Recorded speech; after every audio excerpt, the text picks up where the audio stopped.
Welcome back to day 4 of our 5-day track build challenge presented by Koenig Wheels and Toyo Tires. We're still here at K20 using up all their resources. We've got Brian from Passport over there working on the wire. Ken back here putting in suspension bits. We even have Aaron from VTech Academy behind the camera. And Cavill from Make It Shine is gonna make the car all polishy and blinging. All for Jake. Why, Jake? Why are we doing this for you, buddy? For the love, the love.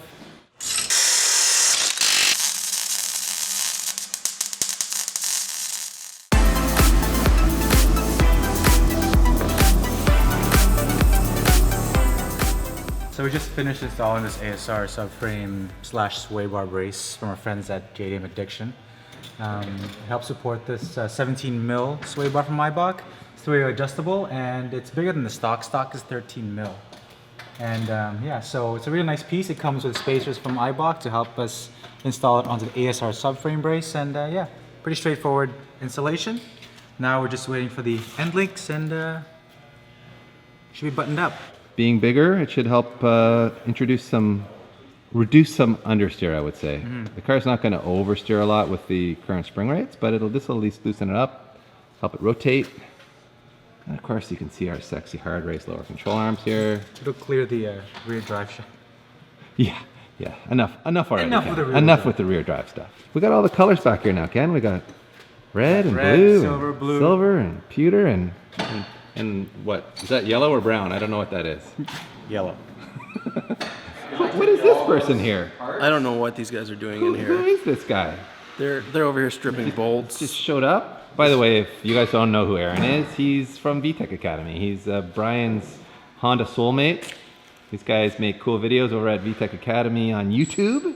Yep. Go check them out. They'll teach you about all kinds of... And subscribe. Subscribe. Follow. Yes, do all those things. Buy Brian's t-shirts. Buy the t-shirts. Help them make more videos. Yeah. Brian's hair dye.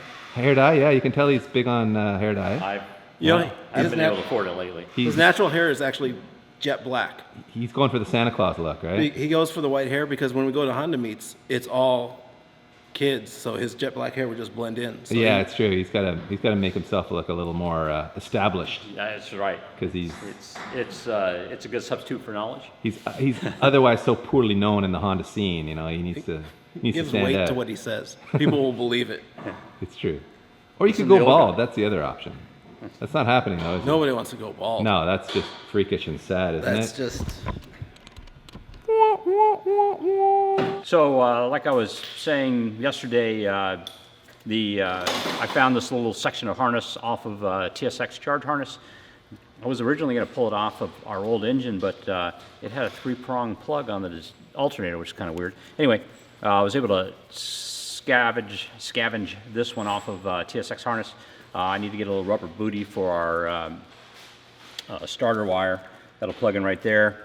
This goes to our knock sensor, and this to our alternator, and the wiring is complete. Nice. This is what Ken Wagon looks like trying to remove the stock fuel pump. Time to swap in our AEM pump, because the stock pump is not going to move enough fluid for all that VTech. For all that K20 VTech goodness. Yeah. Nice thing about this AEM fuel pump, which I will show you right now, is that it's a direct fit for the Honda wiring. So that just literally plugs into the wiring in the factory pump housing, and we're in business. Business. She's 320 liter per hour, handles all the VTech in the world, so we should be future proof for when we supercharge Jake's Civic. That's right, Jake. Get it turbocharged. Oh, we're going big. We're going turbo, Jake. You hear Now that? that we have a pump, that's the excuse to go turbo, We're of going course. 600 wheel. That's our 5-day build challenge in 2018. That's right. Turbo the Civic. 1,000 horsepower turbo That's right. Civic, Jake. Keeping it practical and streetable for you. You done yet, Ken? Soldering some things, huh? There's nothing to see here. Nothing worth Just videoing? me having to resolder some ABS connectors that I cut off the Integra parts car because I didn't think we would need them, but we did. Getting so that I'm choice. doing that, yeah. Okay. Wasting time here. All in the name of ABS, which a lot of people will say no to ABS, but I like ABS. on track cars. Yeah, it's good for lazy breakers. Yeah, for aggressive braking. Nah, just lazy. I don't want to give away the surprise that VTech Academy has for you on their channel, but let's just say this wig may come into play. I like where this is going, gentlemen. We're at the point where we're putting on our Stop Tech sport rotors in the rear here.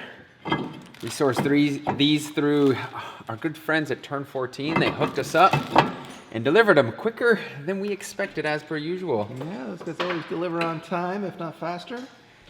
Now we're gonna move on to putting the new brake calipers, because we ruined the old ones because they're so rusty. We couldn't get them apart, so I said, you know what, Jake, you deserve some new, not rusty brake calipers. That's what you call brotherly love, everyone. I know. We're just hooking them up with everything out of my wallet. That's right. And the Stop Tech sport pads in the rear too, I assume? Yeah, we got Stop Tech sport pads in the rear and stainless steel brake lines. That's what our man That's what Ken's doing back working here. on over there. This guy over here. Just busting it out. No glory. No freak race parts for him. Just doing it for the love of the game. You're welcome, Jake. While Pete finishes installing the brakes, I'm going to give you a quick little tour of the remainder of the suspension mods. Up top here, we've got our hard race camber arm, which obviously lets you adjust camber. It's like a turnbuckle style adjuster. You can see you just loosen the nut on each end and turn the center shaft to adjust the camber. And the front toe link is the same style, turnbuckle, so loosen the nuts on each end. Turn the middle with a wrench and you can add or subtract toe.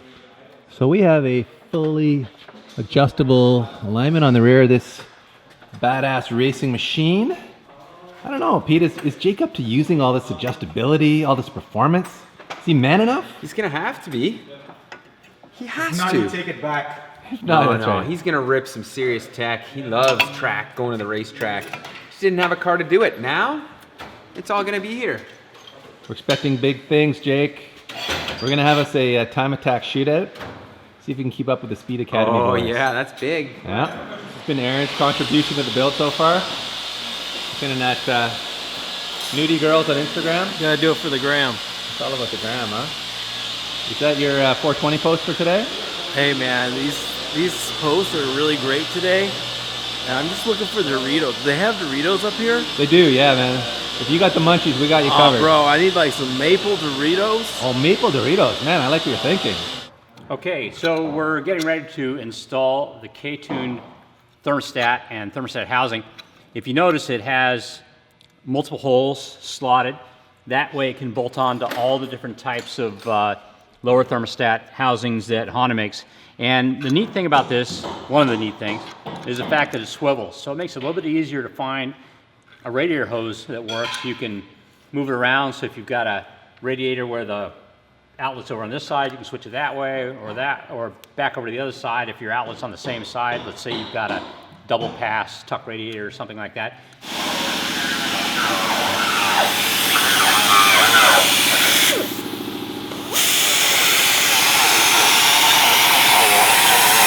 These are the K-tuned 8th gen shifter cables, if I'm not mistaken, and we are using those because we've got a 8th gen Civic SI transmission. All right. And we'll show you up top the pretty amazing shifter that we're using from K-Tune. They actually have one that's I think it's called the no cut. Yep. So they route through here, but because we're going to be using this car on the track, John recommended the shifter that we will show you in a sec again,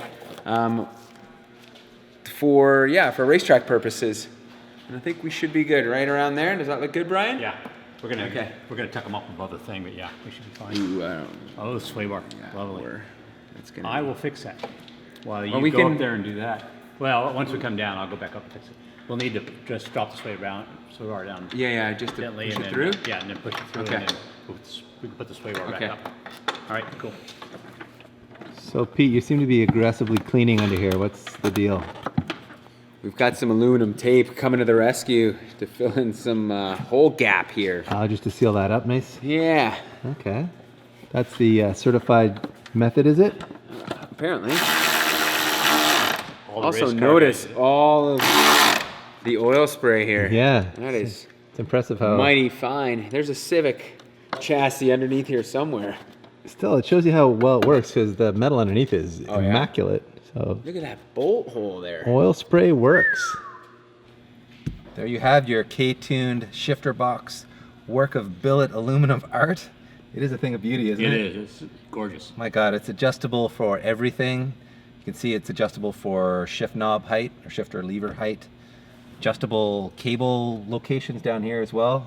You can also use it with, I think, OE cables if you wanted to, but they make cables as well here. So we're using K-Tune's cables, and we're gonna trim the plastic center console to kind of fit around it to give it a bit more of a OE look. But in a race car, I would just leave it exposed because, man, that thing that's a sexy piece of metal, Peter.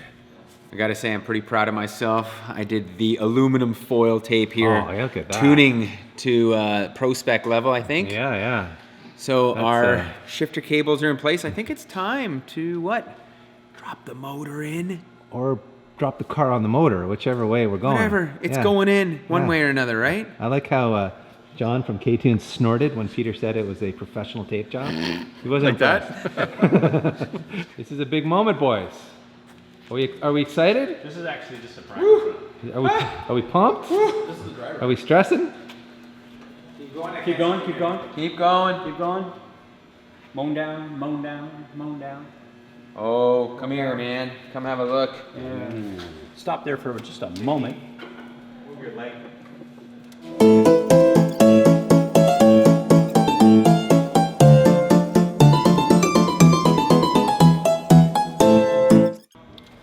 Holy smokes.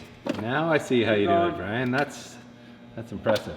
Here's the hiccup we run into. The 2012 Civic uses 14 millimeter bolts instead of 12 millimeter bolts in these holes. Normally there's a stud like this that threads in, and then there's a 14 millimeter bolt that goes in front. We are cut big enough for that size, but the kit doesn't come with 14 millimeter bolts. And that's my fault for not realizing what you guys are doing and sending you the right bolts. Although Yeah, we'll make this. people we'll have to make ask. this work. So yeah, but so we need to find a 14 millimeter nut, find a 14 millimeter bolt, and then we can bolt the front mount in.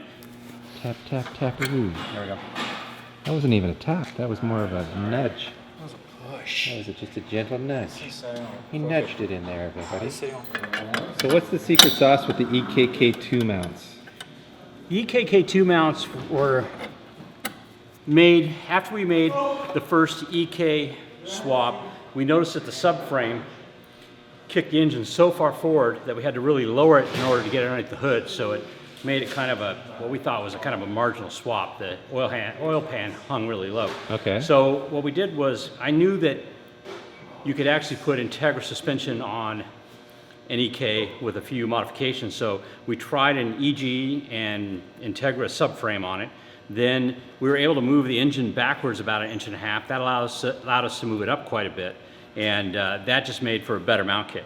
The other thing we did was we decided to get it as close to the hood as possible with a K20. Once we did that, we thought, well, people are going to want to put a K24 in it. They may not want to cut their hood. So we made them with a double set of holes in the brackets so that you could drop the motor down about 3/4 inch. And that way you could maximize your ground clearance, whether you had a K20 or a K24, and you could install it without doing any modifications to the hood. Cavill from Make It Shine's about to put a protective coating on our Koenig Hypergram wheels here. I should tell you that this is a 15 by 7.5 wrapped in Toyo Proxys R888Rs. They're the newest DOTR compound from Toyo. Nevertheless, we want to protect them, and that brings us to this guy. All right, guys. Show us your magic, Cavill. Show us what you're gonna do. Yeah, so basically, the problem with track wheels or any wheel in general is accumulation of brake dust. They get really hard to clean. Some designs of wheels are very intricate, and it just makes cleaning more of a painful task than it really needs to be. So what we're going to be doing is we're going to be spraying on a ceramic nano coating called C-Quartz Professional.